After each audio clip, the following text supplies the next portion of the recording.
আসসালামু আলাইকুম। তোমাদের সবাইকে বাংলা নববর্ষ 1433-এর শুভেচ্ছা। আজ থেকে শত শত বছর পূর্বে সনটা 1584 সালে মুঘল সম্রাট আকবর তার রাষ্ট্রের প্রশাসনিক কাজ সহজ করার জন্য এই বাংলা সনের প্রবর্তন করেন। তখনকার সময় সন ছিল। আল বেরুনি তার ভারত তত্ত্ব বইয়ে লিখেন 1028 সালে ভারতবর্ষে তখন 60টি বর্ষ গণনা সন ছিল। এই বাংলায় ছিল প্রায় 30টি। ভারতবর্ষের এই 60টি সন এগুলো কিন্তু ছিল বিভিন্ন রাজাদের নামে। শক রাজার নামে শকাব্দ, বিক্রমাদিত্য রাজার নামে বিক্রমাদিত্য। এইরকম বাংলায়ও যখন ইকতেরউদ্দিন মোহাম্মদীন বখতিয়ার খিলজি আগমন করেন 1204 সালে, তখনও তার নামে একটা সন হয়। আমাদের সরাইয়েরও একটা সন ছিল, নাম ছিল সরাই সন। কুমিল্লা এবং ত্রিপুরা অঞ্চলের মানুষরা যে সন অনুসরণ করত তার নাম ছিল ত্রিপুরাব্দ।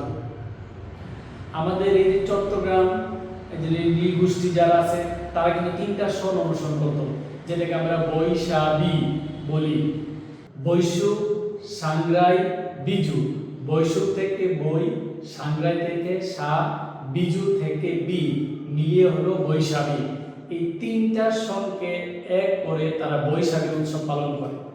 এখন প্রশ্ন, ভারতে 60টারও অধিক সন, এই বাংলায় 30টারও সন, এই যে সন এতগুলো অনুসরণ করা হতো, এতে রাষ্ট্রীয় কাজ, প্রশাসনিক কাজের সমস্যা হতো। তোমরা কেউ যদি হিজরি সন অনুসরণ করো, কেউ যদি বাংলা অনুসরণ করো, কেউ যদি আরবি অনুসরণ করো, তাহলে দেখা যাবে এক একজনের এক এক দিন স্কুল বন্ধ, অফিস বন্ধ। দেখা যাবে আমাদের সবার মাঝে সমন্বয় হবে না, ঐক্য থাকবে না। এই সবার মাঝে ঐক্য এবং প্রশাসনিক কাজে দক্ষতা আনার জন্য সম্রাট আকবর এই সবগুলো সনকে নিয়ে বসে তার হিজরি সনের আদলে একটা সন তৈরি করেন, যেটার নাম ছিল ফসলি সন। সম্রাট আকবর যখন খাজনা নিতেন তখন দেখতেন যে প্রজাদের হাতে খাজনা দেওয়ার মতো যথেষ্ট টাকা পয়সা নেই, ফসল নেই। কারণ হিজরির সাথে ফসলের সম্পর্ক ছিল না, ফসল হতো সৌরজগতের সাথে, ঋতুর সাথে। তখন প্রজাদের সুবিধার কথা চিন্তা করে এই যে ভারতবর্ষে এতগুলো সন আছে, এই সবগুলোকে মিলিয়ে চিন্তা ভাবনা করে একটা সন তৈরি করেন, তার নাম ছিল বঙ্গাব্দ। শুরুতে এটা কিন্তু বঙ্গাব্দ ছিল না, ছিল ফসলি সন। 1584 সালে যদিও এই সনটা সংস্কার করা হয় বা সংশোধন করা হয়, কিন্তু তাকে কার্যকারিতা হিসেবে ধরা হয় 1556 সাল থেকে, যখন সম্রাট আকবর ক্ষমতা আরোহণ করেন। সেই থেকে আজ অবধি এই বাংলা সন আছে। এখন তোমাদের মনে প্রশ্ন হবে যে এই যে ফসলি সনটা বঙ্গাব্দ হলো, এবং আজকে যে আমরা যে আয়োজন করি, যে ঘটা করে আনন্দ করে যে সনটা উদযাপন করি, তখন কি এটা এরকম ছিল? প্রশ্ন এরকম ছিল না। কারণ ফসল কেটে কর দিতে যাওয়া প্রজাদের মনে তখন আনন্দ ছিল না। এখন যেমন মানুষ ট্যাক্স দিতে গেলে ট্যাক্স অফিসে খুবই আনন্দিত থাকে না, সবার মনে একটা ভয় থাকে, না জানি কোন অর্থে, কোন সম্পদে কোন ট্যাক্স আসে, কত চলে আসে, কোন বিপদে পড়ে যায়। তখনও প্রজাদের মনে এরকম একটা সংশয় ছিল। তারাও ভয়ে ভয়ে কাছারিতে যেতেন, খাজনাগুলো দিতেন। আমরা এখন যেরকম ঘটা করে আনন্দ করে বর্ষবরণ উদযাপন করি, ওইটা কিন্তু তখন ছিল না। তখন তাদের মনে এটার একটা ভয় ছিল কিছুটা। আজ থেকে যদি 200 বছর আগে এই জনগোষ্ঠী উঠে বর্তমান দেখতেন, তাহলে আমাদের দেখে বলতেন আমরা যে উৎসবটা পালন করি এটা হলো এআই। কারণ রিয়েলের সাথে তার কোনো মিল ছিল না। তো যাই হোক, দিনের সাথে যুগের সাথে অনেক কিছু পরিবর্তন হয়, আমাদের মাঝেও পরিবর্তন অনেক হয়েছে। আমরা এই এখন বাংলা নববর্ষ উদযাপন করি মূলত এই যে প্রতি মাসের পর মাস আমরা যে কাজ করি, আমরা যে চলাফেরা করি, ব্যস্ততা, এর মাঝে আমাদের মাঝে একটু একটু করে অস্থিরতা তৈরি হয়, দুঃখ তৈরি হয়, কষ্ট তৈরি হয়, না আর বেদনা শুরু হয়। নতুন বর্ষ যখন আসে, এই বর্ষ উপলক্ষে আমরা তখন চিন্তা করি অতীত ভুলে যাব, অতীত বাদ দিয়ে আমরা অতীতের যে ক্লান্তি, অতীতের যে কষ্ট বেদনাগুলো আছে, এগুলোর পরিবর্তে বা এগুলো ঝেড়ে ফেলে আমরা নতুন স্বপ্ন দেখি, নতুনের আশায় জাগি, নতুন পরিকল্পনা করি, জীবনকে নতুনভাবে সাজানোর চেষ্টা করি। এই যে একটা পরিবর্তনের উদ্যান, এই যে একটা চিন্তা, এইটাই কাজী নজরুল ইসলাম তার কবিতায় খুব সুন্দর করে তুলে ধরেছেন। বলেছেন, তোরা সব জয়ধ্বনি কর, তোরা সব জয়ধ্বনি কর। মানে জাতি, পুরা জাতিকে সম্বোধন করে বলছেন, তোরা মানে ঐক্যবদ্ধভাবে জয়ধ্বনি কর। নতুনের ওই কেতন উড়ে, মানে নতুন পতাকা, কেতন মানে পতাকা, এটা মুক্তির নিদর্শন, এটা স্বাধীনতার নিদর্শন, এটা নতুন বর্ষের নিদর্শন। নতুনের কেতন উড়ে কাল বৈশাখী ঝড়, মানে অতীতের যত পরিশ্রান্তি ক্লান্তি আছে এগুলো ভেঙে ফেলে দিয়ে তোরা জয়ধ্বনি কর, সামনে আগাও, স্বপ্ন দেখো, অনুপ্রেরণায় বাঁচো। তাহলে আমরা আজকে এই যে সব বাংলা নববর্ষ উপলক্ষে আমরা যে বিভিন্ন উৎসব করি, আয়োজন করি, এই আয়োজনের সাথে অতীতের সাথে বর্তমানের তেমন একটা মিল বা সাদৃশ্য পাওয়া যায় না। 1966 সনে প্রথম এই যে রমনার বটমূলে ছায়ানট বাংলা নববর্ষ ঘটা করে উদযাপন করে, তাও বিশ্বভারতীর বিশেষজ্ঞ শিক্ষিত ব্যক্তিদের প্রচেষ্টার মাধ্যমে। তারপরে প্রথম বাংলা নববর্ষ বরণ করার জন্য মিছিল করা হয়, শোভাযাত্রা করা হয়। এটা চারুকলা ইনস্টিটিউট, ঢাকা বিশ্ববিদ্যালয়ের চারুকলা ইনস্টিটিউটের শিক্ষার্থীরা এই আনন্দ শোভাযাত্রা করেন। তারপরে এই নামটা পরিবর্তন করা হয়ে যায় মঙ্গল শোভাযাত্রা। এই যে শোভাযাত্রা, আনন্দ শোভাযাত্রাকে মঙ্গলে নিয়ে আসা, এই যে শব্দের হেরফের, এইখানেই আপত্তি করেন মুসলিম কমিউনিটির বা মুসলিম স্কলাররা।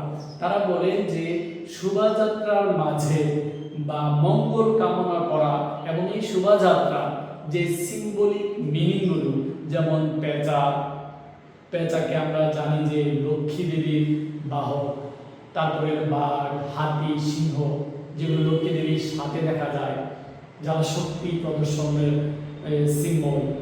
তারপরে আছে শঙ্খ, যেটা পূজার সময় ব্যবহৃত হয়। এই যে জিনিসগুলো যে আমরা দেখি, এগুলো সবগুলো হিন্দু ধর্মের সাথে ম্যাচ করে। এখানে মুসলিমরা একদম অনুপস্থিত, যার কারণে আস্তে আস্তে ইসলাম ধর্মের সাথে যারা ইসলাম ধর্মের সেন্সিটিভ এবং যারা অনুসারী এবং যারা প্র্যাকটিক্যাল মুসলিম, তারা এই নববর্ষকে তখন তারা সন্দেহের চোখে দেখতে থাকে। তারা মনে করে যে এইটা আমার ধর্মকে ক্ষতিগ্রস্ত করতেছে, আমার অনুভূতিতে আঘাত দিচ্ছে, আমার বিশ্বাসেতে আঘাত দিচ্ছে। এই জন্য তারা এই মঙ্গল শোভাযাত্রার নামে এই যে কালচার, এটা তারা নিতে পারছে না।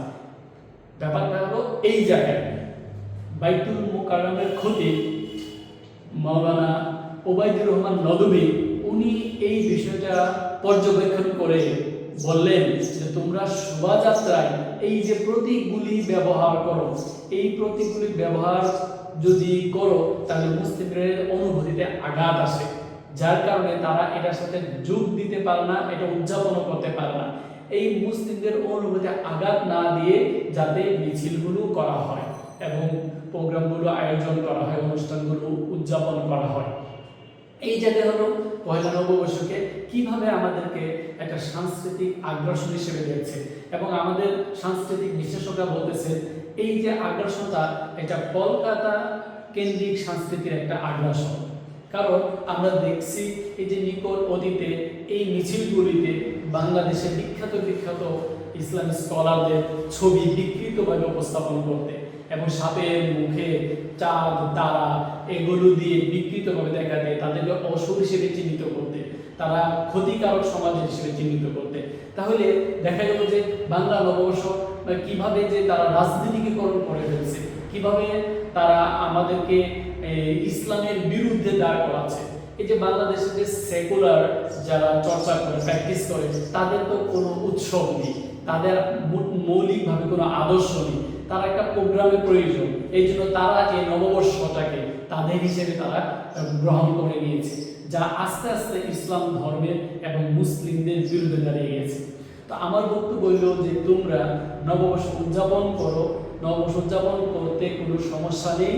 আমার দৃষ্টিতে মনে হয় তোমরা যদি এই সিম্বলগুলো বাদ দাও অথবা এগুলো তোমরা অ্যাভয়েড করে, হিন্দুরা যদি করতে চায় তারা তাদের মতো করে করতে পারে, কিন্তু তোমরা নববর্ষ উদযাপন অবশ্যই করবে, কারণ বাংলা সন এটা তোমারও সন। একটা নতুন বর্ষ উদযাপন করা বা একটা উপলক্ষ নিয়ে, একটা উপলক্ষ কেন্দ্র করে আমাদের কষ্টগুলোকে দূরে ঠেলে দেওয়া এবং মানসিকভাবে প্রস্তুতি নেওয়া সামনে আগানোর জন্য বা অনুপ্রেরণা নেওয়া, নতুন করে পরিকল্পনা নেওয়া জীবন নিয়ে, এটা মন্দ কিছু না। তবে আমাদের সচেতন থাকতে হবে, আমরা যেন এমন কোনো সিম্বলিক মিনিং বা এমন কোনো রূপক চিত্র আমরা না করি যা আমাদের ধর্মের সাথে সাংঘর্ষিক হয়ে যায়। তো এখন আরেকটা গুরুত্বপূর্ণ বিষয় হলো এই যে বাংলা নববর্ষ একটা করা হলো, এতে কিন্তু একটা ভালো কাজ হয়েছে। কারণ এর আগে যে এই যে 60টা সন ছিল, এই যে বাংলায় 30টা সন ছিল, এগুলোতে কিন্তু একটা বৈষম্য এবং একটা বিভেদ তৈরি হতো। এই বিভেদটা কিন্তু আর থাকলো না, সবাই একটা প্ল্যাটফর্মে চলে আসলো, সবাই একই দিনে উৎসব করতে পারতেছে এবং সবাই একই সাথে স্কুল কলেজ অফিস আদালত বন্ধ হচ্ছে, যার কারণে এই সুবিধাটা পেয়ে গেছে পুরো একটা জাতি। এর জন্য সম্রাট আকবর অবশ্যই ধন্যবাদ পেতে পারে। আরেকটা বিষয় হলো, যখন প্রথম বাংলা নববর্ষ উদযাপিত হয় তখন কিন্তু 30 দিনে 30টা নাম ছিল, যেগুলো ছিল খুবই কঠিন, মানুষ মনে রাখা কঠিন হতো প্রজা সাধারণের জন্য। সম্রাট শাহজাহান এসে এই 30 দিনে 30 নামের পরিবর্তে ইংরেজির আদলে 7 দিনে 7 নাম করেন। যেমন সানডে, এটা বাংলা করে সান মানে রবি, ডে মানে দিন, রবিবার, এইভাবে উনি 7 দিনে নিয়ে আসেন এবং আমাদেরকে সহজ করে দেন। তো সব মিলিয়ে আমরা তো বুঝতে পারলাম যে আমাদের নববর্ষ আসলে কিভাবে, আমাদের এই ইতিহাসটা কিভাবে আসলো, আমরা তো সবাই বুঝতে পারলাম। ধন্যবাদ সবাইকে। সবাই আশা করি এখন তোমরা এই দিবস উদযাপন করতে গিয়ে দলাদলি করবে না, নববর্ষ উদযাপন করতে গিয়ে বাড়াবাড়ি করবে না, এবং নববর্ষ উদযাপন করতে গিয়ে কোনো ধর্মকে ছোট করারও দরকার নেই এবং কোনো ধর্মকে বিকৃত করার দরকার নেই। আনন্দ উৎসব উদযাপন এগুলো আমরা আমাদের স্বধর্ম থেকে সুন্দরভাবে করতে পারি। আমরা সবাই বাংলাদেশের সবাই ঐক্যবদ্ধভাবে একটা গুছানো পরিপাটি এবং সার্বজনীন উৎসবে পরিণত করতে পারি যদি আমরা একটু বিচক্ষণতার পরিচয় দিই এবং একটু সচেতন হই। ভালো থেকো তোমরা। আসসালামু আলাইকুম ওয়া রাহমাতুল্লাহ।